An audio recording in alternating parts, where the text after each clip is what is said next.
Today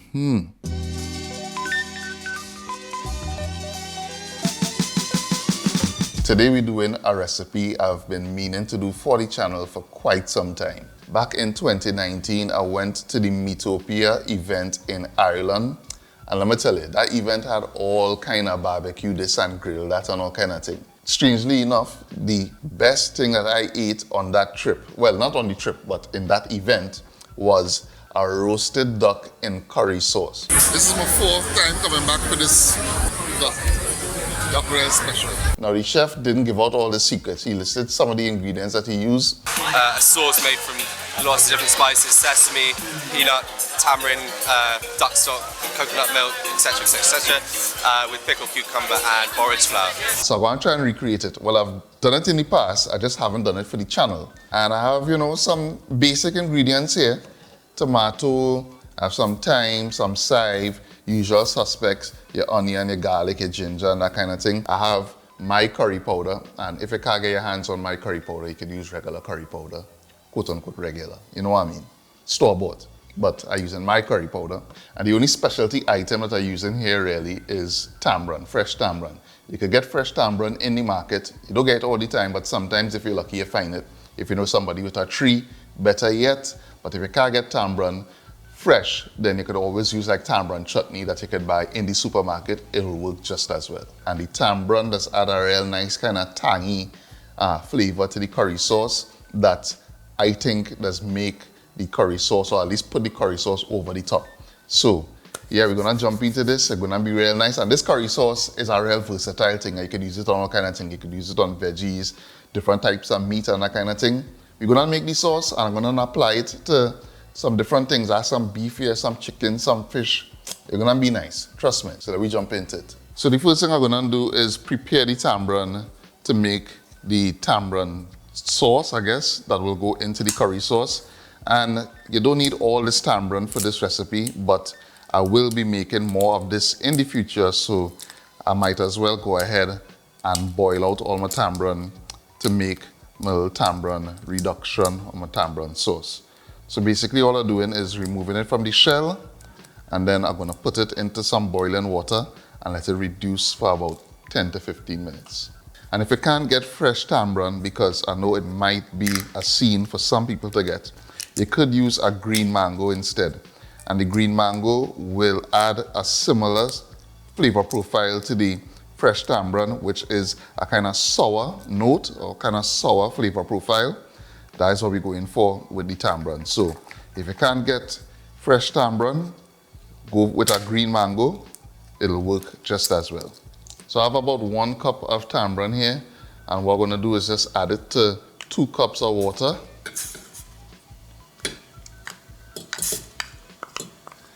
And I'm just gonna allow this to kind of stew down, I would say about 15 to 20 minutes. And while that's doing its thing, we're going to continue working on the aromatics. Now I'm not gonna add anything else to this, like no garlic and that kind of thing, because remember this is going to form part of our curry sauce. And we have, well, a whole lot of other things to add to that. So we don't need to add anything to this.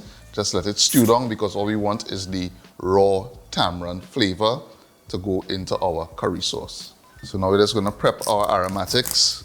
I have 4 onions here, 1 head of garlic, which would work out to be about 12 cloves, give or take. I have a 2-inch piece of ginger, over 2 inches. I'm gonna use in this as well. And I have some chive here. Just cutting off the ends. And if you have like shadow benny, podina, herbs like that, you could use that as well. And I have a few sprigs of fine thyme that I'm just gonna remove the leaves from the stem. And I also have a dozen tomatoes that I'm just gonna dice.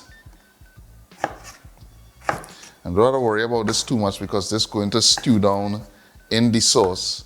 And we will also be blending the sauce as well in the end. So you don't have to worry about, the size of the things that they're cutting up too much.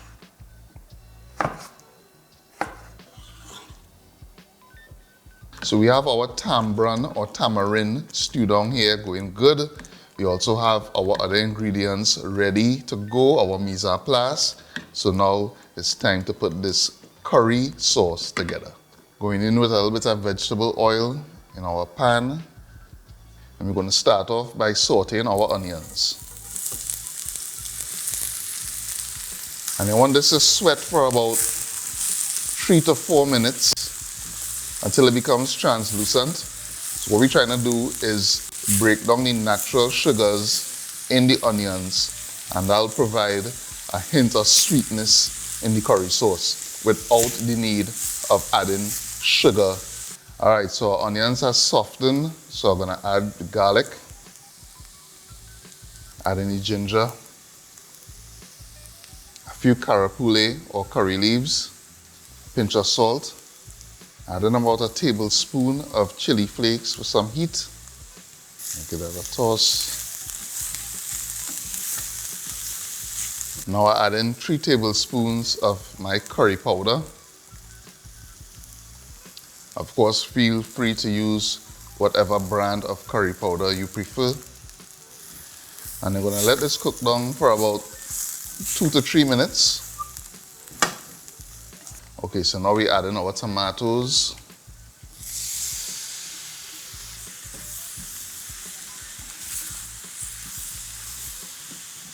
Add in the chive, thyme, add in 3 tablespoons of our tamarind sauce. And the tamarind is gonna add a real nice tangy flavor profile to the curry sauce. Now we're gonna add 2 cups of coconut milk. And I'm gonna mix this all together.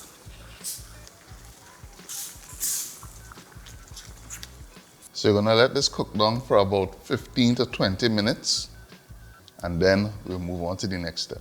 Okay, so it's been about 20 minutes. We're looking good here. I'm gonna just taste for salt. Could do with a pinch. Just add in a pinch of salt, pinch of black pepper. Taste it again. Okay, we're good to go here. I'm just gonna ladle this in to our blender.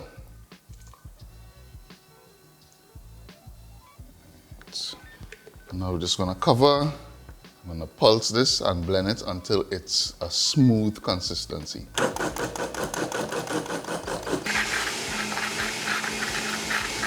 All right, so nice and blended here. I'm just gonna pour this into my container. And I mean, if you want, you could strain this if you want a smoother consistency, but I kind of going for the rustic feel here.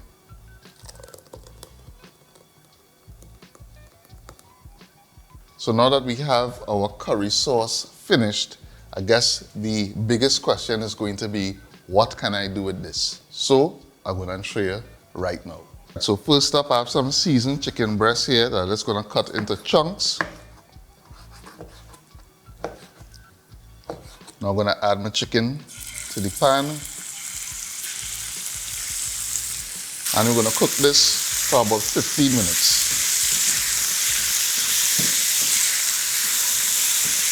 All right, so the chicken is ready after 15 minutes. Now we're just gonna add a couple of spoons of our curry sauce.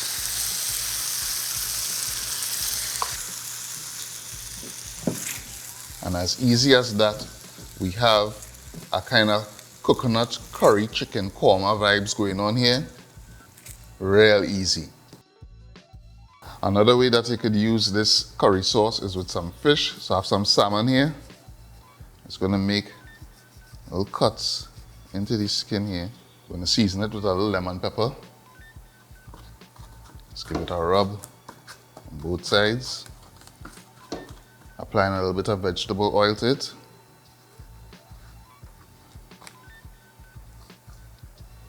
So we're just gonna place our salmon skin side down into our hot skillet. I'm just gonna give this a flip.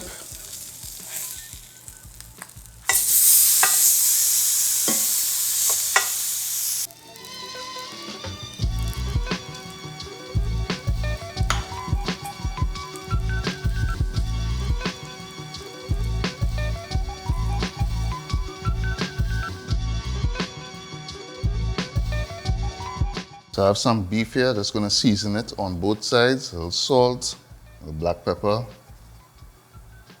little bit of vegetable oil. Rub that in. And into a hot skillet. Now cook this for about a minute on each side.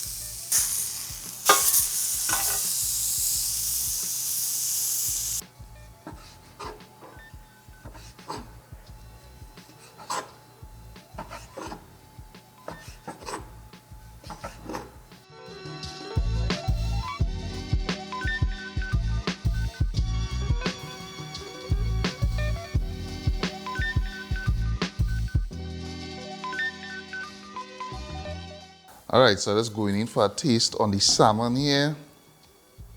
Let's get a little bit of the sauce with the salmon. The little lemon pepper with the curry.